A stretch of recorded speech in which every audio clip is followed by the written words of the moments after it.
जय महाकाली मेरे दोस्तों, स्वागत है आप सभी का मेरे चैनल पे। दोस्तों, आज हम बात करते हैं काला जादू कैसे है और कैसे कार्य करता है। कैसे जीवन में लाभ काले जादू से लिया जाता है या कैसे काला जादू नुकसान पहुंचाता है उन लोगों को जो लोग काले जादू का इस्तेमाल सही तरीके से नहीं करते हैं। दोस्तों, काला जादू बहुत प्राचीन एक ऐसी विद्या होती है जो कि गाढ़वी विद्या भी कहलाती है और काले जादू की शक्तियाँ भी कहलाती हैं। काला जादू उस पद्धति को माना जाता है जो भी जैसे बलि प्रथा होती है या काली मैली विद्याएं होती हैं, जैसे ब्लैक मैजिक तंत्र, मतलब सात्विक तंत्र से हटकर अगर देखा जाए, जैसे उग्र जो क्रियाएं होती हैं, उग्र साधनाएं होती हैं, उग्र मंत्र होते हैं या काली मैली विद्याएं होती हैं, तो उसको काले जादू कहा जाता है। काले जादू की रचना बंगाल, मायोंग और आसाम से ली गई है और इसकी रचना इन्हीं क्षेत्रों से हुई है। काला जादू बहुत ही प्रभावशाली होता है। इसको गाढ़वी विद्या के जरिए भी अभिमंत्रित किया जाता है या उसके जरिए भी इसका सिद्धिकरण किया जाता है। गाढ़वी विद्या पुराने ज़माने की आदिवासी तंत्र कहलाती थी, जिसको गाढ़वी विद्या कहा जाता है।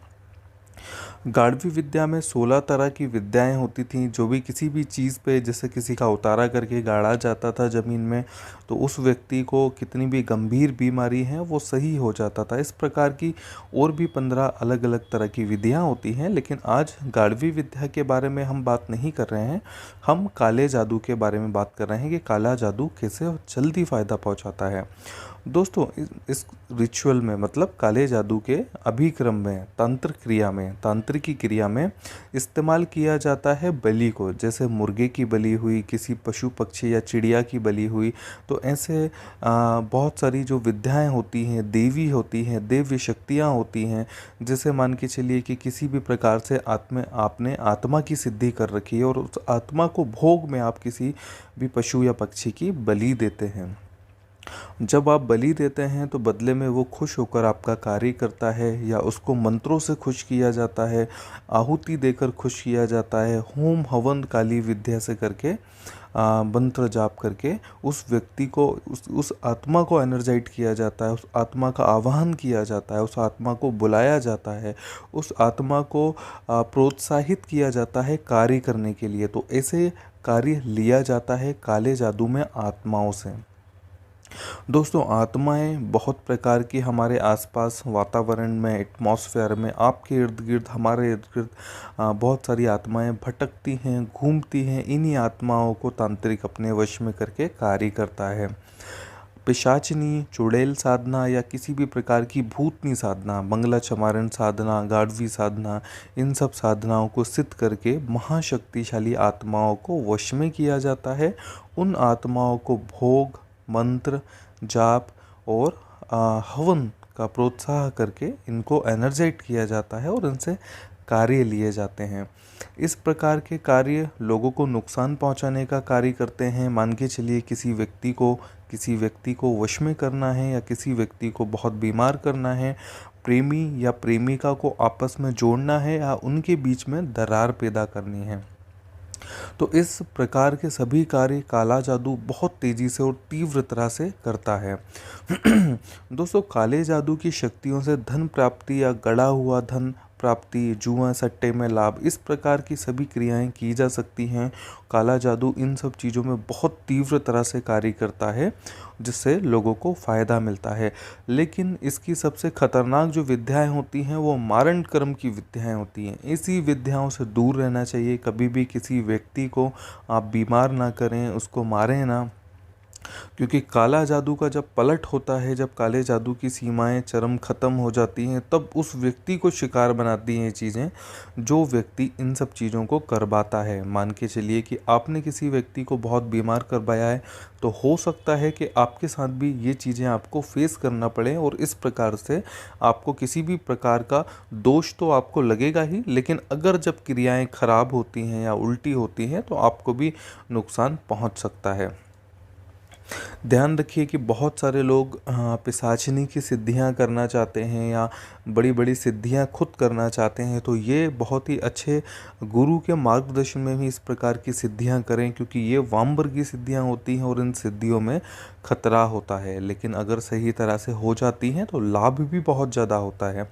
काले जादू में लाभ बहुत देखा गया है कि छोटे छोटे टोटके, छोटे छोटे उपाय करके जीवन में लाभ बड़े बड़े लिए जाते हैं। अगर जो व्यक्ति कंगाल हैं, धन की कमी नहीं है, तो काले जादू की मदद से धन प्राप्ति कर सकते हैं, किसी का भी वशीकरण कर सकते हैं, मनचाहा कार्य पूर्ण कर सकते हैं, घर की दरिद्रता को दूर कर सकते हैं, बीमारियां ख़त्म कर सकते हैं, किसी भी व्यक्ति को अपने अनुकूल बना सकते हैं, चाहे जिस भी वस्तु की इच्छा रखते हैं वो व्यक्ति वस्तु को प्राप्त कर सकते हैं।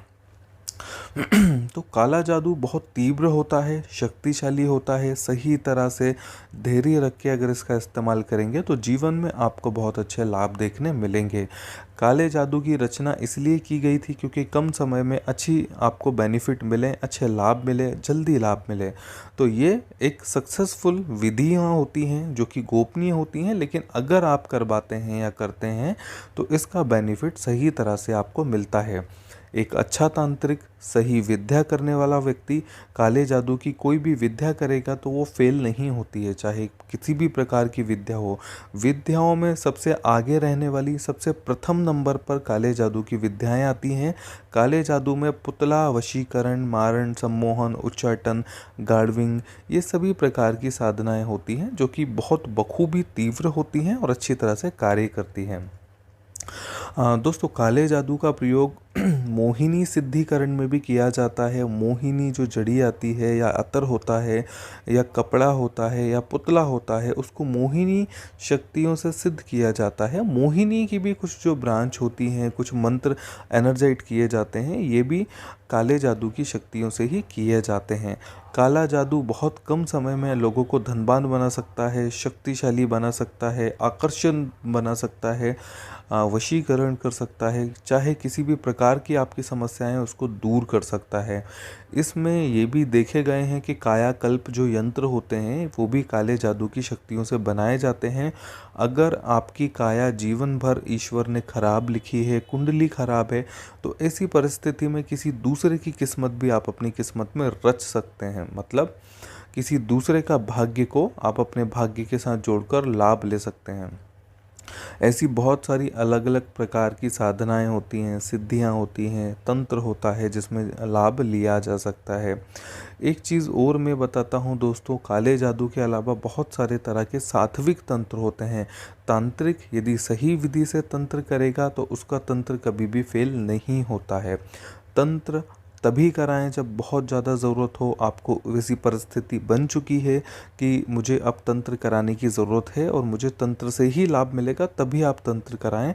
और इस प्रकार की किसी भी तांत्रिक विधि के लिए, तंत्र क्रिया के लिए आप हमसे संपर्क कर सकते हैं। चाहे किसी भी तरह की समस्याएं हैं आपके जीवन में, उनको हटाया जा सकता है। किसी का तीव्र वशीकरण करना है, आपकी प्रेमिका आपसे अगर दूर है, यदि किसी भी प्रकार से आपका धन नहीं आ रहा है या किसी भी प्रकार से लोगों को वशीकरण या सम्मोहित करना रखना चाहते हैं, इसी चीज़ चाहते हैं कि आप उसको जेब में रखें या हाथ में पहने या अतर लगा लें तो लोग आपसे सम्मोहित रहें, तो ऐसी वस्तु भी आप हमसे प्राप्त कर सकते हैं जो कि पूर्णतः सत्य विधियों से सिद्ध की गई वस्तु होगी और जिसका तीव्र, बहुत ही तीव्र आपको उपाय, रिजल्ट देखने मिलेंगे। दोस्तों, काले जादू में कौवे का बहुत ज़्यादा महत्व होता है। कौवा तंत्र बहुत ज़्यादा होता है जिससे टोना टोटका करके किसी भी तरह के लाभ ले सकते हैं। तो मैं आपको एक छोटा सा आपको आज लाभ बताता हूँ कि अमावस्या की रात्रि में अगर कौवे का पर आपको पूरा साबुत मिल जाए, मतलब पर का मतलब होता है ओनली एक फेदर चाहिए, आपको कौवे को किसी भी प्रकार से नुकसान नहीं पहुंचाना है। जहां पर कौवों का झुंड होता है वहां पर आसानी से ऐसे फैदर, ऐसे पंख आपको पड़े हुए मिल जाएंगे। तो उस पंख को आप उठाकर अपने घर पर ले आइए। रात्रि में ध्यान रखिएगा कि जब रात्रि में अमावस्या चक्र, अमावस्या काल या अमावस्या शुरू हो जाए, इसके पश्चात आपको अपने घर की छत पर बैठना है, खुले आसमान के नीचे। सिंदूर में अतर मिलाना है, जो हनुमान जी को चढ़ाने वाला जो सिंदूर आता है उसमें आप थोड़ा इत्र मिला के उसको घोल लीजिए और उस पंख पर आपको अनार की कलम से जिस व्यक्ति को सम्मोहित करना है, जिस व्यक्ति का वशीकरण करना है, उस व्यक्ति का आप नाम लिखिए। मान के चलिए कि किसी व्यक्ति को आपको वश में करना है, तो उस व्यक्ति का पूरा नाम आप लिखिए और रात भर उस पंख को अपनी छत पे रखे रहने दीजिए, खुले आसमान के नीचे। पंख को किसी चीज़ में ऐसा दबा दीजिए कि नाम जो है वो पूरा दिखता रहे, लेकिन नाम खुले आसमान के नीचे रहे, ऊपर से नाम किसी भी वस्तु से ढके ना। जब आप उसको दबाएंगे, जब आप वहाँ से कहकर आपको निकलना है, उससे विनती कह के निकलना है कि हे काले जादू की शक्तियाँ, हे महाकाली, इस पंख में आप इतनी जान डालिए कि वो व्यक्ति मेरे पास आ जाए जिस व्यक्ति का मैंने इस घोड़ल सदी में, इस घोड़ल मुहूर्त में उस व्यक्ति का नाम लिखा है। यह कहकर बिना पीछे मुड़े आप वहाँ से चले जाइए, रात भर उसको वहीं रखे रहने दीजिए। दूसरे दिन आप सुबह वहाँ पर जाएंगे, उस पंख को उठा लीजिए। उस पंख को उठाने के बाद आप उस पंख को लेकर जाइए अपने घर से बाहर, किसी भी पोखर, नदी, तालाब या बहती हुई नदी के किनारे पर जाइए। ऐसे किनारे पर जाइए जहाँ पर लोग बहुत कम आते हैं। ऐसे घाट पर मत जाइए कि सबसे ज़्यादा लोग वहाँ पर आते हैं।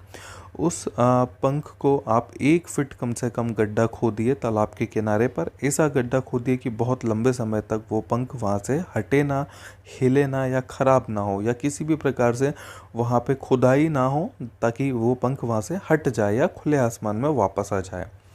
आप यकीन मानिएगा, आप ऐसी विद्या करेंगे, इसको गाढ़वी विद्या का ही एक टोटका माना जाता है, जो कि बहुत आकर्षित होता है, बहुत ही तीव्र तरह से कार्य करता है। इसमें किसी भी प्रकार के मंत्र जाप करने की ज़रूरत नहीं पड़ती है, क्योंकि ये एक प्रकार का सामग्री तंत्र कहलाता है। जब आप उसको वहाँ पर गड़ा कर आ जाएंगे, तो आप देखिएगा कि चंद दिनों में ही जिस व्यक्ति का नाम आपने उस पंख पर लिखा था, वो व्यक्ति बहुत तेज़ी से वशीभूत हो गया है। और यकीन मानिएगा, तब तक वो व्यक्ति आपसे वशीभूत रहेगा, तब तक वो पंख ज़मीन के नीचे रहेगा। जिस दिन वो पंख खुले आसमान के नीचे आ जाएगा, उस दिन इस वशीकरण का काट हो जाएगा, वो वशीकरण की विद्या ख़त्म हो जाएगी। ध्यान रखिएगा, बार बार इसको नहीं करना है। जीवन में 1 या 2 बार ही आप इसका इस्तेमाल कर सकते हैं और इसका लाभ ले सकते हैं। अन्य किसी को परेशान करने के लिए या किसी भी व्यक्ति का बिना वजह का लाभ लेने के लिए ऐसा प्रयोग ना करें। ऐसे प्रयोग करने से आपको किसी भी प्रकार का दोष लग सकता है। ध्यान रखिएगा, जो क्रिया सही तरीके से बताई गई है उसी प्रकार से सारी क्रिया कीजिएगा। ध्यान रखिएगा कि आपको ये सब क्रिया करते वक्त किसी को कुछ बताना नहीं है, ना ही हर समय पीछे मुड़कर देखना है। चाहे पंख पर नाम लिखकर आप अपने छत से नीचे जाएं, तब भी आपको नाम नहीं पीछे मुड़ के नहीं देखना है। जब गड़ा कर घर को लौटेंगे, तब भी आपको पीछे मुड़ के नहीं देखना है, या उस जगह पर तब ही जाना है जब आपको ज़रूरत पड़े कि उस पंख को बाहर निकाला जाए। ध्यान रखिएगा, काले जादू में बहुत सारी शक्तियाँ होती हैं। मैं धीरे धीरे ऐसे ऐसे टोटके आपको बताऊंगा, जो कि खुद स्वयं करके काले जादू के प्रयोग से जीवन में सक्सेस प्राप्त कर सकते हैं। जय महाकाली मेरे दोस्तों। मेरा चैनल लाइक और सब्सक्राइब जरूर करिएगा।